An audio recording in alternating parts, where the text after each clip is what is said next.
Bonjour à toutes et à tous, je suis Patrick Tornard, co-créateur de la plateforme Aérogligli et responsable pédagogique également d'Aérogligli. Voilà, j'ai le plaisir de vous présenter ce rendez-vous on air consacré aux cartes météorologiques. Il fait suite à un autre rendez-vous qui était consacré, lui, aux messages météorologiques. Et donc, sans plus tarder, je vous propose de découvrir le sommaire de ce rendez-vous. On va avoir également donc cette notion de dossier météo qu'on va retrouver, également découvrir les cartes dites TANSI ou TEMSI, les cartes WinTem, et pour découvrir et préciser ces deux types de cartes, je vais m'appuyer sur des cas pratiques. Alors, comme je le disais, il fait suite, ce rendez-vous, à celui qui était consacré au message météorologique, dans lequel j'ai précisé la notion donc de dossier météo et la responsabilité du commandant de bord, avant de partir en vol, de constituer ce dossier météo. Donc, je vous invite, pour être plus efficace et pas perdre de temps, de revisionner ou de visionner la vidéo consacrée au message météorologique. Et dans l'introduction, vous allez donc découvrir dans cette autre vidéo les responsabilités du commandant de bord et en quoi consiste un dossier météo. Et donc ce dossier météo, et c'est l'objet du jour, il va être constitué de cartes météo. Dans notre activité, deux types principaux. Les cartes dites TEMSI ou TANSI, un peu suivant votre prononciation, et également les cartes dites WinTem. La première signifie donc des cartes dites de temps significatif, et le second type, les cartes WinTem, sont des cartes dédiées au vent et aux températures. Et on va voir que ce type de carte est mondialement en place et, pardon, et également vont utiliser des échelles différentes pour couvrir des zones plus ou moins grandes. Alors, on va débuter par les cartes TEMSI. Ce sont des cartes de prévision, hein. Donc, il faut bien garder à l'esprit que ce sont des prévisions. Et ces cartes vont nous donner beaucoup d'informations. Et ça va être une difficulté pour les jeunes pilotes, en particulier, d'analyser ces cartes et d'en apercevoir, j'allais dire, toutes les subtilités. Et donc, ces cartes vont renseigner sur, bien entendu, les masses nuageuses, mais également beaucoup de phénomènes significatifs pour notre aviation. Celles qu'on va rencontrer dans nos régions, une première, c'est la carte TEMSI Europe. Elle est généralement dédiée aux avions qui volent à haute altitude, donc on va dire pour les avions commerciaux.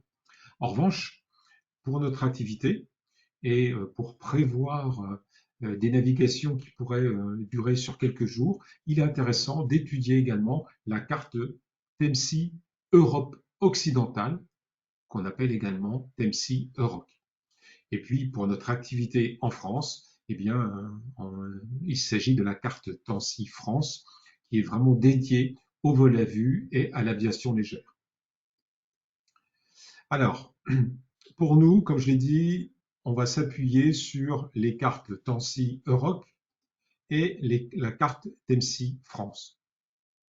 Bien entendu, elles partagent des symboles communs, mais elles ont des différences qu'on va préciser là de suite. La première, c'est la diffusion. Les cartes TEMSI Europe ou EUROC sont diffusées toutes les 3 heures, depuis minuit jusqu'à 21 heures, et on repart sur un cycle suivant. En revanche, la TANSI France, elle, ne dispose pas de carte d'émission, elle n'a pas de carte émise à 3 heures du matin.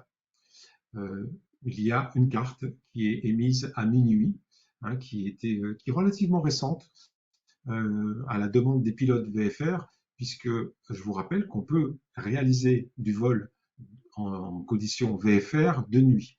Et donc cette carte éditée à minuit est très intéressante pour avoir les prévisions du vol en cas de vol VFR de nuit. Je vous rappelle, hein, cartes TANSI, ce sont des cartes de prévision. Ensuite, il y a une légère différence sur la mise à disposition des pilotes de ces cartes, puisque la carte temps-ci, elle est déjà disponible 4 heures avant sa validité. Donc si pour la carte de midi, eh bien, elle est déjà disponible à 8 heures UTC, alors que la TMC France, elle, n'est que disponible à partir de 10 heures UTC pour celle de midi. Alors, là, en revanche, c'est la grosse différence. La carte temps-ci Euroc et la carte temps-ci France ne partagent pas la même référence altimétrique. Les indications fournies sur la carte temps-ci Euroc, ce sont des niveaux de vol et cette carte couvre le volume vertical entre la surface terrestre et le niveau de vol 450. Alors le niveau de vol, c'est la distance verticale lue sur un altimètre calé au calage donc de 1013 hectopascales, quel est le calage standard, et on parle de niveau de vol quand cette distance verticale est exprimée en centaines de pieds. Donc là, l'altitude maximale de cette carte temps-ci Euroc étant le FL 450, donc ça correspond à 45 000 pieds. Et la carte temps-ci France, elle couvre un domaine vertical plus faible, puisqu'elle est dédiée à notre activité, entre le sol et 15 000 pieds QNH. D'un côté, on parle de niveau de vol, et de l'autre côté, on parle d'altitude référencée avec le QNH. Donc, pour la temps-ci Euroc, c'est le calage 1013 et c'est exprimé en niveau de vol. Et pour la carte temps-ci France, ce sont des altitudes par rapport au QNH du jour. Donc ça, c'est un élément très très important dans votre analyse de ces cartes. Voilà.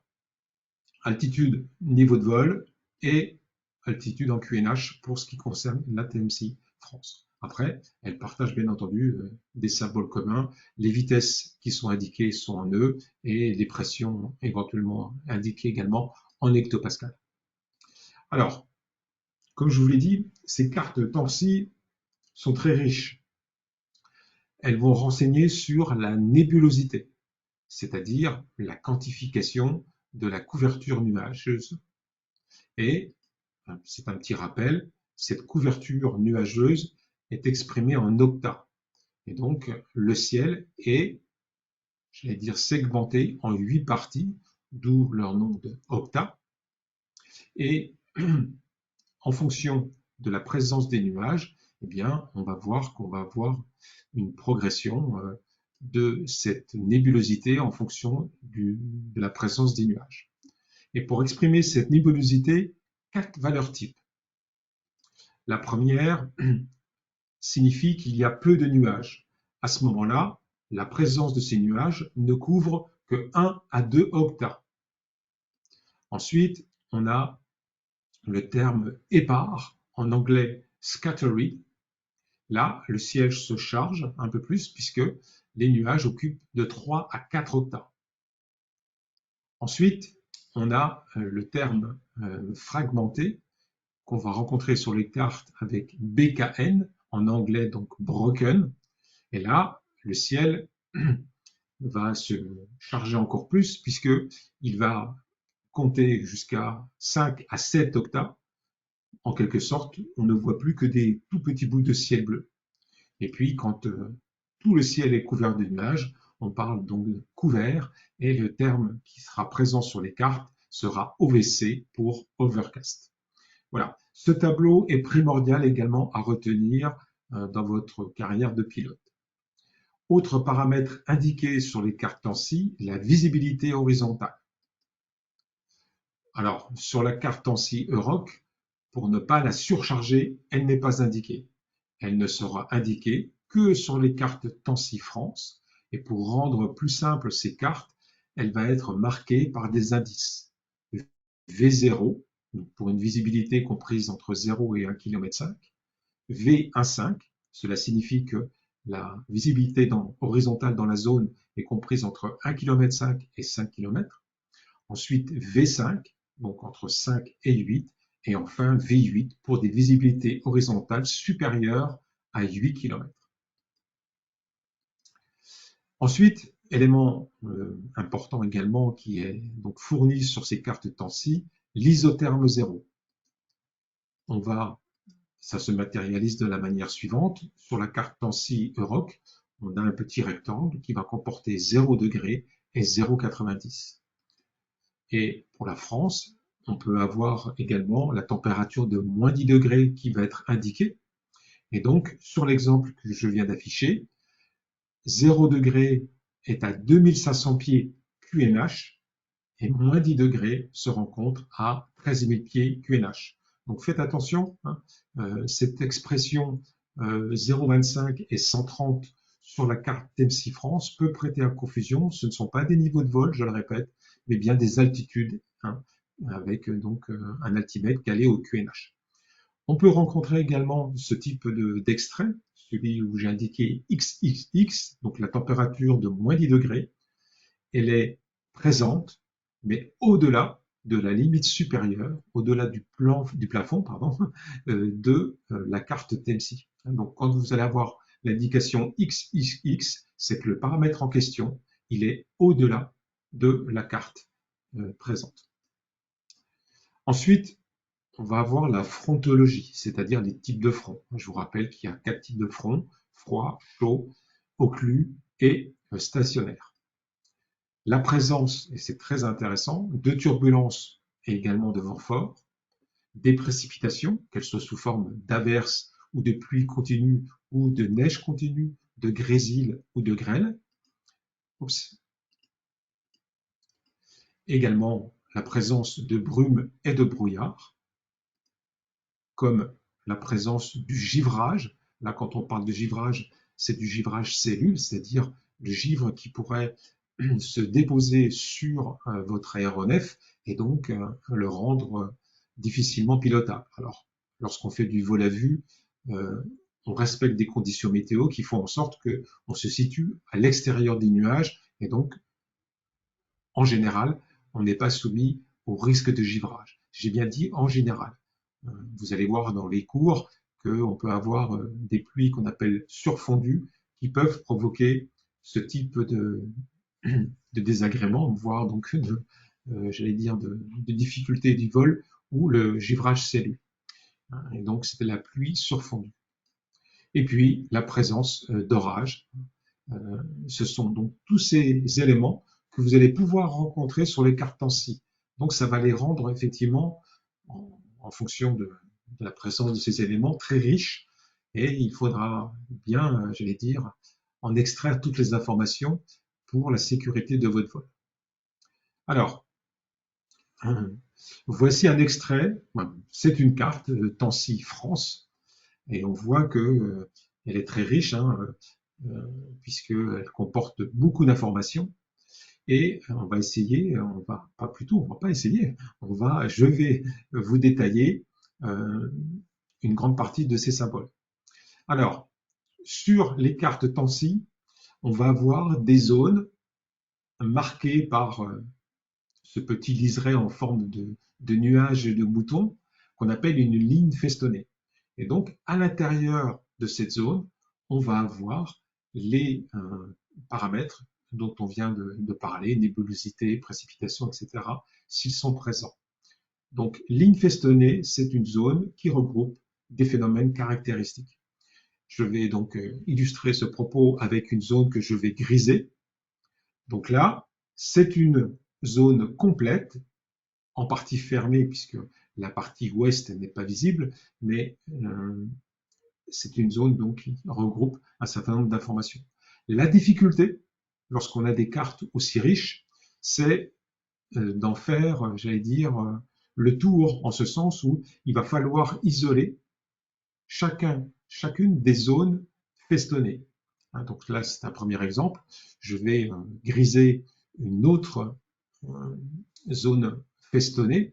Et là, on voit que c'est pas toujours facile et c'est pas toujours évident de bien en faire le contour complet.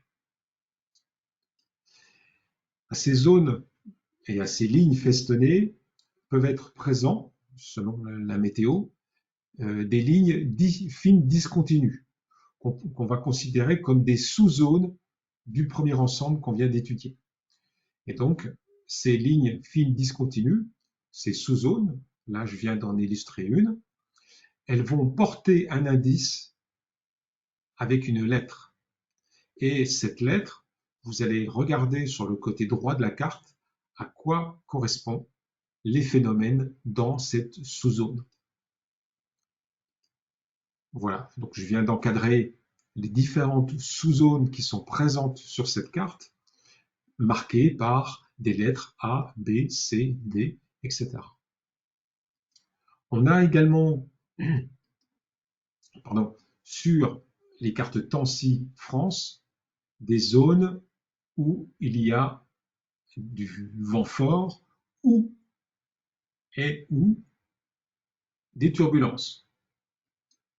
Là aussi, il va falloir bien mettre en lumière les zones marquées par ces tirets bleus où vous allez rencontrer soit de la turbulence, soit du vent fort ou les deux phénomènes. Ces zones marquées par des tirets bleus en gras comportent également des indices, mais cette fois-ci ce sont des chiffres. Et vous allez avoir sur le côté droit à nouveau de la carte à quoi correspondent ces chiffres et le lieu et éventuellement les symboles qui peuvent y être associés. Et donc, vous avez sur la partie supérieure, donc à droite de cette carte, les différents chiffres qui reprennent les différentes zones où il y a à la fois de la turbulence et du vent fort. Voilà un premier décryptage des principales lignes qui vont vous permettre de découvrir, selon la météo du jour, les zones que vous allez traverser. Je poursuis avec la présentation cette fois-ci de la Tennessee Euroc. Je vous rappelle que cette carte, elle est dédiée principalement aux avions commerciaux. Mais elle est intéressante lorsque vous allez avoir des voyages sur plusieurs jours qui vont vous permettre, avec cette échelle plus petite, de voir des phénomènes qui sont hors de la carte de France et qui pourraient impacter votre navigation le lendemain ou le surlendemain. Donc sur la carte Tansi Euroc, qui est vraiment dédiée aux avions de ligne, puisque on va avoir des informations sur la tropopause. La tropopause est la limite supérieure de la troposphère où on ne rencontre plus au-dessus de nuages. Cette information est importante pour les avions commerciaux puisque ça va leur permettre d'éviter éventuellement des masses nuageuses. Là, on a deux symboles. Le premier avec un H signifie le lieu de la tropopause la plus élevée sur la carte. Et là, la tropopause se situe au niveau de vol 400 pour une température de moins 65 degrés. En revanche, on a un symbole avec L low où est représentée la tropopause, l'altitude de la tropopause la plus basse. Et donc là, elle se situe au-dessus de notre territoire pour le niveau de vol 210 avec une température relativement chaude de moins 35 degrés. On va trouver également des indications sur la température en général de la tropopause. Là, sur la péninsule ibérique, eh bien, la tropopause est au niveau 350 pour moins 50 degrés. On a également l'indication des fronts. Donc là, on a un front stationnaire et on a la représentation de ce qu'on appelle des courants de jet. Pour faire simple, ce sont des gros tubes de vent qui sont intéressants à connaître pour les avions qui circulent à proximité, parce que ces courants, ces tubes de vent sont généralement marqués par des vents forts, et donc ces vents, soit les pilotes vont essayer d'éviter ces zones parce que le vent est défavorable, ou en profiter pour avoir une vitesse sol plus importante.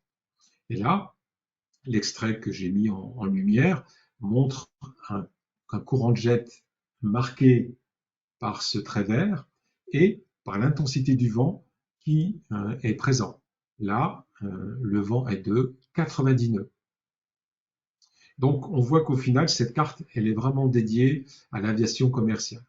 Mais, comme je l'ai dit, elle est intéressante pour avoir une prévision plus générale et sur quelques jours des phénomènes qu'on peut rencontrer.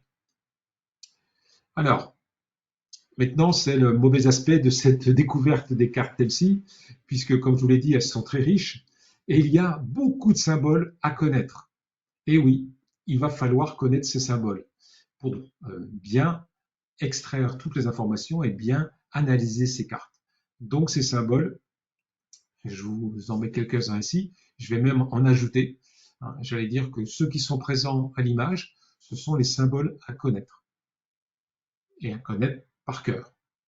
Je vous rappelle le petit pense-bête qu'on a mis en place avec les résumés sur Aéroglyph, mais également, je vous invite à télécharger un guide au format PDF édité par Météo France qui s'appelle tout simplement le guide météo. Si vous tapez guide météo sur vos navigateurs Internet, eh bien, Météo France, eh bien, vous allez donc pouvoir télécharger ce document qui est très intéressant, qui regroupe une foultitude d'informations météo aéronautique pertinentes. Donc, je vous invite à télécharger ce guide météo édité par Météo France. Avec ces symboles, peuvent être associées des informations qui précisent le lieu géographique de ces phénomènes. Et bien là, par exemple, MAR signifie que le phénomène associé se rencontre en mer, ou LAN, ça veut dire land dans les terres, ou SFC pour surface, c'est-à-dire que le phénomène se rencontre à la surface du lieu où il se situe. Donc, vous allez devoir apprendre à la fois ces symboles et ces abréviations pour bien décrypter ces cartes. Voilà, j'allais dire, vous en connaissez presque autant que moi sur les cartes Temsi, donc bien entendu, il va falloir vous entraîner, et puis à l'occasion de vos vols avec vos instructeurs, vous allez décrypter ces cartes. Deuxième type de cartes qui font partie du dossier météo, les cartes WinTem. Là aussi, ce sont des cartes de prévision. Alors, le gros avantage par rapport aux cartes Tensi, c'est qu'elles sont beaucoup plus simples, puisqu'elles ne vont renseigner que sur deux paramètres, le vent et les températures. Et là aussi, on va avoir des échelles différentes, des petites échelles avec la carte WinTem Europe, ou la carte WinTem Europe, et également la carte WinTem France. Là, l'avantage pour ces cartes à différentes échelles, elles ont toutes la même référence altimétrique. Il s'agit bien de cartes de prévision données en niveau de vol, c'est-à-dire avec des pressions dites standards. Par exemple, pour la carte de WinTem France, que je vais décrire parce que c'est celle que vous allez utiliser généralement, la carte WinTem France, en réalité, je voudrais dire, elle est multiple, puisqu'elle va vous donner des informations au niveau de vol 0,20, au niveau de vol 0,50 et au niveau de vol 100. Je vous rappelle que comme ces cartes sont établies en niveau de vol, on est calé en standard, et donc 1013 hectopascales au niveau de la mer, 950 hectopascales au niveau 0,20, 850 hectopascales au niveau 50 et 700 hectopascales au niveau 100. Voilà, donc ça, c'est une première répartition, une première organisation de cette carte WinTem France avec ces trois niveaux de vol. Les informations sont simples. Là, comme les cartes WinTem Europe, vous allez avoir des cartes WinTem France qui sont émises toutes les 3 heures, tout au long des 24 heures d'une journée. Et très intéressant, elles sont disponibles 12 heures avant leur validité, ce qui va vous permettre éventuellement de préparer une navigation la veille et d'avoir une bonne idée du vent que vous allez rencontrer pendant votre navigation. J'ai indiqué qu'elle renseigne sur le vent et la température. Et je vous rappelle que le vent est caractérisé par deux paramètres. Son orientation, c'est-à-dire d'où il vient, et son intensité, sa vitesse ou sa force. Et donc sur ces cartes, le vent est représenté par une dos droite orientée par rapport au nord vrai, et j'allais dire à une des extrémités de cette droite, elle va comporter ce qu'on appelle des barbules, c'est-à-dire des symboles qui vont nous renseigner sur l'intensité du vent. Un triangle représente 50 nœuds de vent. Un grand trait, 10 nœuds, et un petit trait, 5. Et donc après, on va jouer avec cette combinaison de 3 symboles pour indiquer le vent qui va être précisé donc à 5 nœuds près. Sur cet exemple, le vent vient du 290 pour 65 nœuds. Un triangle noir, un grand trait et un petit trait. Donc, ça va être donc la manière dont va être représenté le vent. Et puis, les températures sont exprimées en degrés Celsius. Les températures positives au-dessus de 0 degré seront précédées du signe plus, et les températures négatives, il n'y aura pas de signe. Et ce qui va permettre d'éviter de faire une confusion avec la présence plus ou moins d'un espèce de petit pâté. Donc là, c'est très bien, c'est très simple. Le plus, température positive, pas de signe, ce sont des températures négatives. Alors, voici un exemple de carte Windtem France et un extrait. J'ai agrandi les informations qui se trouvaient près de l'embouchure de la Seine. On va y trouver plus 7 degrés, le plus 7, et puis le vent représenté par son orientation et sa force. Et donc là, on a une température de 7 degrés et un vent du 160 pour 25 nœuds. Je fais juste un tout petit croquis pour bien assimiler la notion, j'allais dire, d'origine du vent. On imagine que la droite que je trace ici, c'est le nord, et donc l'angle matérialisé par la droite orientée représente donc la provenance d'où souffle le vent. Et donc le vent souffle bien du 160, et pour ce qui est de l'intensité, on fait l'addition des petits, je vais dire, symboles. 2 grands traits, ça fait 20, plus 1 de 5, ça fait 25. Autre exemple d'information sur ces cartes Windtem. Là, je suis au niveau de vol 50. On voit la température indiquée par le chiffre 5. Il n'y a pas de signe, donc c'est la température de moins 5 degrés. Et le vent, il vient à peu près du 240, 4 grands traits, donc c'est un vent qui souffle donc du 240 pour 40 nœuds. Les informations de température, ce sont les températures réelles prévues. Je vous rappelle que ces cartes sont données par rapport à l'atmosphère standard. Et en atmosphère standard, on a une décroissance de température de 2 degrés tous les 1000 pieds. Donc si au niveau de la mer, il fait 15 degrés en standard, à 2000 pieds, eh bien, il va le faire plus 11 degrés Celsius. Là, sur l'extrait que je vous ai indiqué en premier, on est au niveau de vol 0,20, donc à 2000 pieds. La température standard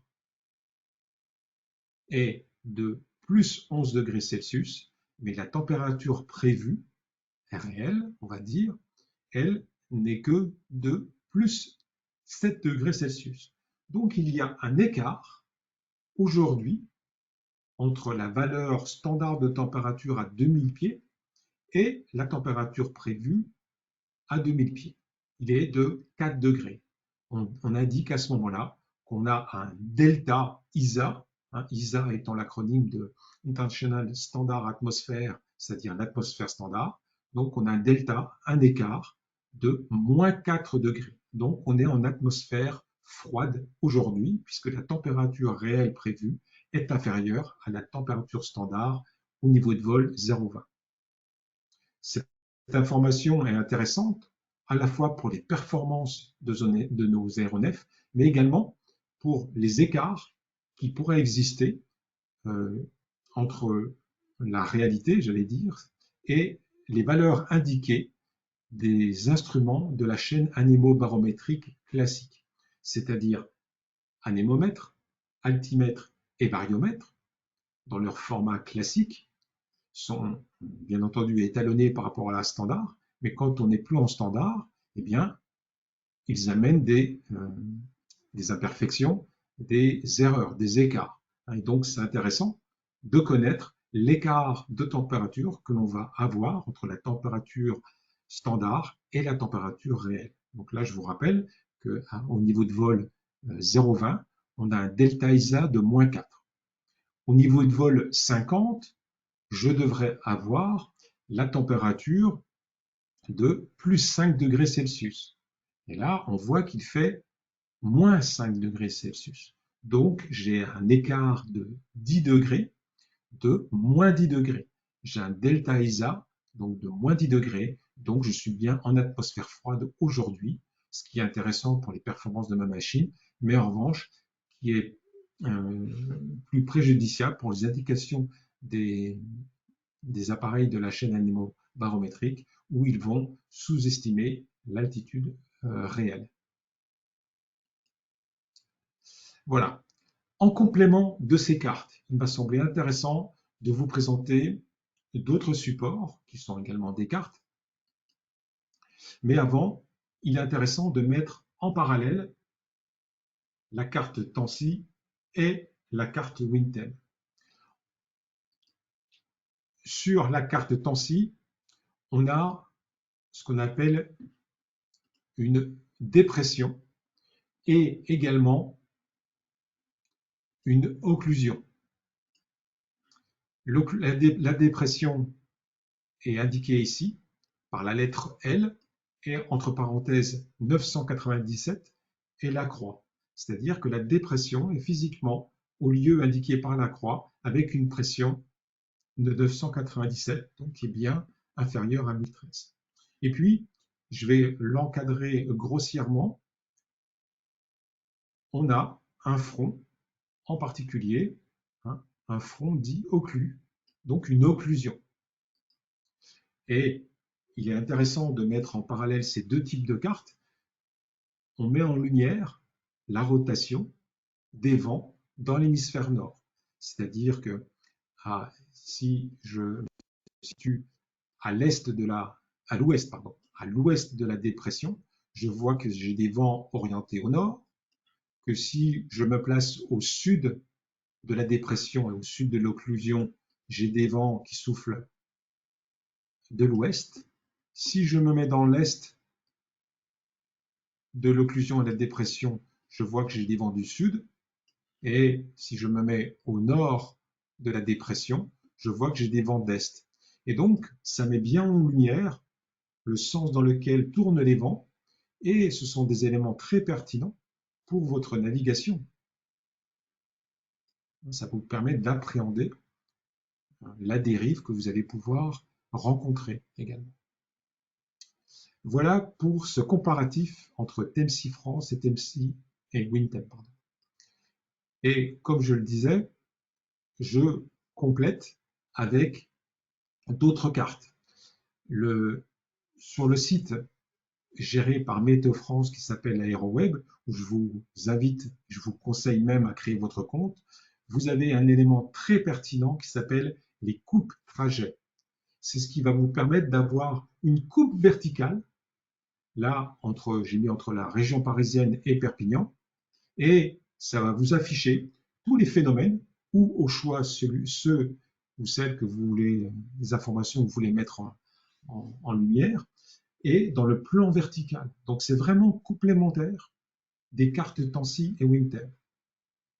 Donc là, hein, à gauche de cette capture d'écran qui est située à droite, donc à gauche de cette capture, j'ai le point de départ et à droite, j'ai le point d'arrivée. Donc à droite, je suis à Paris et puis à gauche, je suis à Perpignan et le trait que j'ai tracé me fait bien passer au-dessus du Massif central puisqu'on voit le relief dessiné en gris.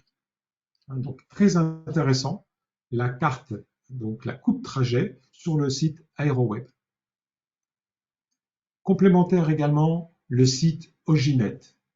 Et là, vous avez deux types d'informations, ce qu'on appelle le grammètre aéro. Le grammètre aéro, c'est quoi? C'est le passage en revue des phénomènes pendant 24 heures au-dessus d'un aérodrome important. Donc ne cherchez pas votre aérodrome si Il est un peu moins important que, j'allais dire, Orly, Toulouse, Marseille, Rodez, etc. euh, ne sont présents que sur Ogimet, les aéroports au trafic IFR relativement important. Mais ça vous permet de trouver un aéroport proche de votre lieu de départ ou votre lieu d'arrivée si votre terrain est de moindre importance. Donc, Gramet Aéro, ça couvre tous les phénomènes météo dans le plan vertical avec d'autres informations qui sont présentes également par tranche horaire, le vent, les précipitations, l'orientation du vent, les températures. Donc, on a plein d'informations très pertinentes. Voilà. Donc ça, c'est la première carte qui s'appelle Gramet Aéro sur le site Ogimet. Et puis, le deuxième type d'information, c'est le Gramet Météo. Là, il est équivalent à celui que je viens de vous présenter sur le site AeroWeb. Il s'agit d'une coupe verticale entre un lieu de départ et un lieu d'arrivée. Et donc, vous voyez toute la pertinence de ces informations. Et là, en l'occurrence, dans l'extrait, on voit bien que le vol VFR entre Orly et Perpignan, dans les conditions du jour, il ne va pas être possible. Et donc, ces coupes, hein, c'est vraiment le complément indispensable des deux premières cartes que je vous ai présentées. Voilà, donc le site Ogimet avec Gramet Aéro et Gramet Météo. Et puis enfin, je pense que tout le monde connaît ce site maintenant, c'est le site Windy, disponible également sur application iOS ou Android. J'apprécie ce site d'abord parce que sa représentation et sa convivialité en fait un outil, je vais dire, agréable à utiliser, mais ils ont su développer pas mal d'informations utiles également pour les usagers aéronautiques. Donc vous pouvez, j'allais dire, télécharger Windy, même ne pas, j'allais dire, utiliser même la version, j'allais dire, non payante, hein, même si elle n'est pas très chère, et vous avez pas mal d'informations. Donc là, il faudrait passer également, hein, j'allais dire, un rendez-vous au nerf consacré uniquement à Windy, mais là c'était pour vous rappeler la nécessité, oui, on peut parler de nécessité, à compléter les cartes WinTem et Tansi avec Windy. Et donc, quand je le disais, par exemple, des informations très pertinentes, là j'ai les nuages bas. Donc, on voit que dans la région parisienne, dans le Grand Est et en partie en Normandie, eh bien, le vol VFR ne va pas être possible puisqu'il y a des nuages bas. Voilà, j'en ai terminé avec les cartes météo. Je vous rappelle, et quelques conseils également, de créer votre compte personnel sur le site AeroWeb, de télécharger éventuellement la petite application qui s'appelle AeroWeather, qui vous donne également les messages codés complémentaires pour le dossier météo. Et puis, hein, vous avez vu la nécessité hein, d'avoir des coupes verticales. Bien entendu, au Gmet AeroWeb, n'hésitez pas à télécharger le guide Météo France hein, sur le site AeroWeb et puis analyser régulièrement la météo avec l'aide de votre instructeur. Les magazines de nos fédérations, que ce soit ULM Info ou Infopilote, hein, fournissent également des dossiers météo et, j'allais dire, des quiz et des exercices pour prendre des décisions et analyser ces cartes et bien les analyser pour prendre des bonnes décisions. Voilà. Toutes les informations que je vous ai données, vous allez les retrouver sur le site, que ce soit pour la partie ULM, BIA ou PPL, en particulier pour ce qui est l'ULM et le PPL, dans le cours numéro 6. Et puis, n'oubliez pas, hein, pour la partie QCM, le moteur de recherche où vous pouvez renseigner un mot et le système va vous donner tous les QCM en fonction des mots que vous avez renseignés.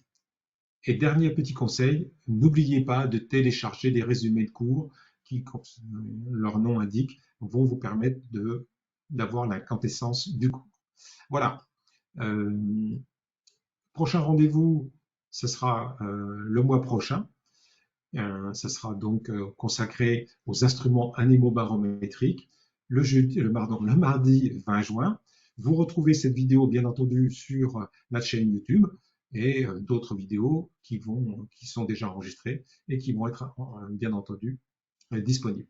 Voilà. Si vous avez des informations, n'hésitez pas à nous laisser un petit message, un petit mail sur Honair Aéroglyph. Voilà, je vous remercie, je vous souhaite de bons vols en toute sécurité avec un bon dossier météo, les cartes qui vont bien, comme dirait l'autre. Voilà, bon vol et prenez plaisir à voler.